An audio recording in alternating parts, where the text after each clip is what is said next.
여러분 반갑습니다. 한성대 18학번 역사문화 콘텐츠학 트랙 정동우입니다. 저는 오늘 거제도를 가기 위해서 이렇게 차 안에 타고 있습니다.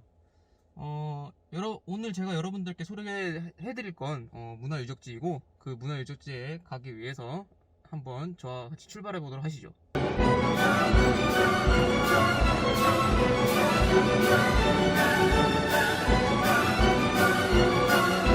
저는 고향이 거제도여서 학기가 끝나면 종종 거제도로 내려가곤 합니다. 항상 내려가면 노느라 정신이 없었는데 이번 여름은 조금 색다르게 지내고자 거제도의 유적지들을 찾아가 보기로 결심했습니다. 유적지를 찾아가기 위해 경로를 검색해 보았을 때 집에서 생각보다 가까운 거리에 위치하는 곳도 있어 상당히 놀랐었습니다. 평상시 자주 지나는 곳이 문화재가 있을 장소라고 생각할 수 없었기 때문입니다. 제가 올리는 다음 이미지를 보시면 아실 수 있습니다. 즉, 이렇게 검색하지 않고선 찾기 힘든 위치에 있었기 때문입니다. 저뿐만 아니라 제 고향 친구들도 몰랐다고 말해주었습니다. 그래서 저는 이렇게 거제에 사는 사람들도 잘 모르는 곳인데 다른 지역에서 거제로 여행을 즐기러 오는 사람들은 얼마나 알 수 있을까라는 생각을 하게 되었습니다. 따라서 이번 영상은 거제에 있는 유적지를 중심으로 한 여행 코스를 추천하고자 영상을 만들게 되었습니다. 지금 영상 속의 장소는 거제시 고현입니다. 거제시의 시내이며 서울 남부터미널에서 버스로 거제도 여행을 온다면 처음 맞이할 장소이기도 합니다. 영상 오른쪽에 벽이 있는 곳은 몇 년 전까지만 해도 화면에 보이는 이미지와 같이 바다가 있었습니다. 그러나 지금은 매립지가 되어 더 이상 볼 수 없어 고현 바다를 본 사람들에게 때론 답답함을 주곤 합니다. 각설하고 거제에 대해 간략히 설명드리자면, 거제는 경산남도에 속해 있으며 통영보다 더 남쪽에 위치하고 있습니다. 또한 대한민국에서 두 번째로 큰 섬이기도 하며 대규모 조선소가 두 곳이나 위치하고 있습니다. 따라서 거대한 선박들을 가까이에서 볼 수 있어 바다에서 볼 수 있는 또 다른 볼거리입니다. 영상을 시청하시는 여러분들은 거제도라고 하면 떠오르는 이미지가 무엇인가요? 바다, 섬? 평소 여행에 관심이 있으셨다면 거제 앞바다가 잘 보이는 카페들도 떠올릴 수도 있을 것 같네요. 또한 역사에 관심이 있으신 분들은 포로수용소를 떠올리실 것 같네요. 서울에 사는 제 친구들도 거제도를 저 정도의 범주에서 생각하고 있었습니다. 그러나 오늘 이 영상을 시청하시는 여러분들은 역사에 관심 있으신 분들이라 생각하고 또 다른 거제의 모습이자 포로소용소와 같은 유적지이면서 포로소용소보다 더 이전 시대의 유적지를 소개하려 합니다. 바로 조선시대의 유적지입니다.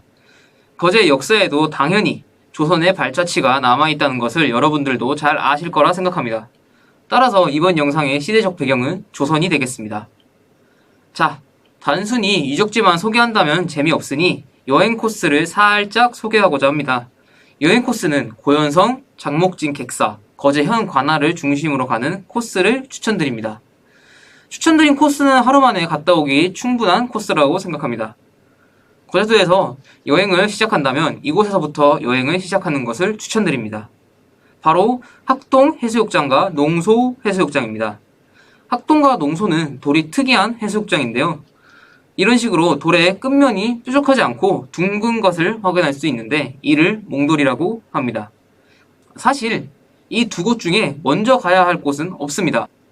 영상을 시청하고 계시는 여러분들께서 먼저 가고 싶은 곳으로 가시면 됩니다. 다만 저는 농소 몽돌 해수욕장에서 시작하는 것으로 코스를 소개하겠습니다. 제가 농소해수욕장에서 시작하는 이유는 학동 해수욕장이 밤을 즐기기에 많은 편의시설들이 갖춰져 있기 때문입니다. 먼저 농소 몽돌 해수욕장을 시작으로 장목진 객사를 지나 고현성, 거제현 관할을 순서대로 방문하고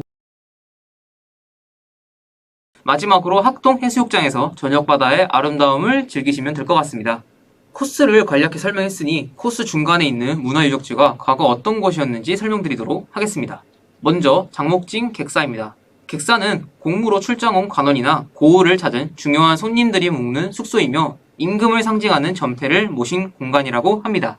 장목진 객사는 거제 왜구 침략이 심하여 조선 초기에 7개 군진을 설치한 곳 중 하나였던 장목진에 설치되었던 객사라고 할 수 있습니다.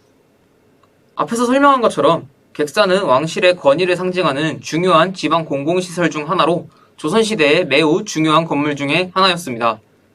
장목진은 거제 북쪽 끝에 위치한 관계로 진해만 일대를 방어하는 데 없어서는 안 될 전략적 요충지였기 때문에 임진왜란 때 이순신 장군이 옥포 전투, 실전 전투를 앞두고 장목진 객사에서 전략을 논의하기도 하였습니다. 다음은 고현성입니다. 고현성은 세종의 아들이었던 문종에 의해 1451년에 쌓기 시작하여 단종 원년인 1453년에 완공되었습니다. 성은 거제 계룡산 동쪽 기슭에서 뻗은 혀처럼 생긴 땅 위에 배 모양으로 쌓았다고 합니다. 지도를 보시면 고현성 위치한 부분이 사람의 혀처럼 생긴 것을 확인하실 수 있습니다. 동국여지승람에 따르면 이 성은 남해안의 읍성 가운데 중간 크기 정도였다고 기록되어 있습니다.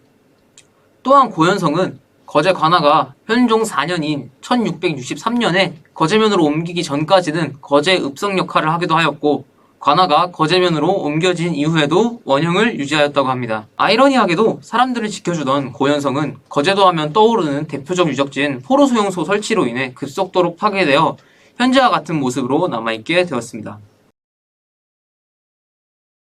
마지막으로 거제현 관아입니다. 국가지정문화재 사적 제484호인 거제현의 관아는 배산구조와 안산, 관아배치와 진입로 구조가 시각적으로 뚜렷한 축을 형성하고 있는 곳입니다. 관아 건물인 기성관은 거제현의 객사로 중심적 역할을 하던 곳으로 단청이 화려하고 웅대한 마루구조 건물의 모습을 보실 수 있습니다. 이 세 곳의 유적지 이외에도 거제 향교와 방곡선을 찾아가 보았지만 이 두 곳은 여행을 대중교통으로 이용하는 사람들이 찾아가기 힘든 부분이 있어 생략하게 되었습니다. 이 영상을 시청하신 분들은 저 두 곳도 기회가 된다면 찾아가 보셨으면 합니다.